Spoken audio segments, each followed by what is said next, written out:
Hey everybody, it's Neil, and look what I got here. I got a box of some new hubcaps. So we're gonna go from whatever, the silver to black, and we're gonna give these things a try on the Tesla and see how it goes. So let's see how easy or difficult this is to do. I have no idea how to get these off. Oh, well, that was quick. Let's see how that goes. So this is what the back of that looks like. The back of that, I guess it's similar. Kind of funny. It's gonna just have a black round thing here. I don't know if there's some sort of sticker or something that goes in the middle, but whatever. So let's see. I guess I have to just line it up like that. And, oh my God. Let's see.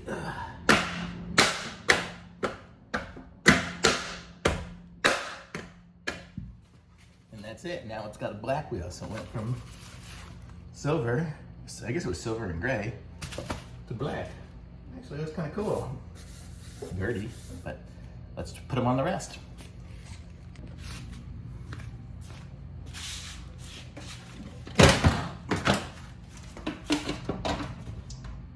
Two.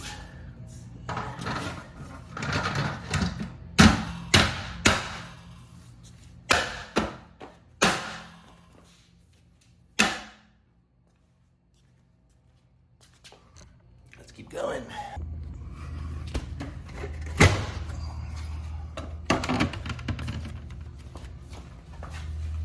One thing I didn't do is you got to line up this little notch with the inflator.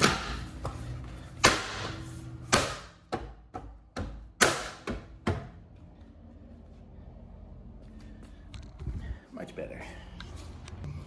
Back at wheel one again, I realized it came with these little hubcap things. So we're gonna put these on the car as well. So it'll have a little Tesla logo.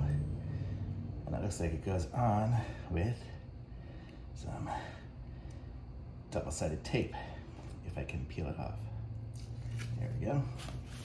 So I'm gonna aim it. I think it's gonna turn, so go that way. There. I'll aim the little points going to the air filler. How about that? Tape on the back. Take off the little sticky. There we go. I'll aim this that way. Very nice. Man, that looks nice. These are nice. Nice wheels. And it is now complete. It's hard to see a little bit, but there, that's what it looks like. Very cool. I like this. Very sleek looking tires, wheels. And it covers their little rim there, so won't get this curb rash like I was getting before too. It just covers it right up, so it looks great. This one here needs to be snapped in. There we go, perfect. So thumbs up for me on these. I'm gonna put a link in the description. Like this video, subscribe to my channel, and you saw how quick it went. Super easy. So thumbs up.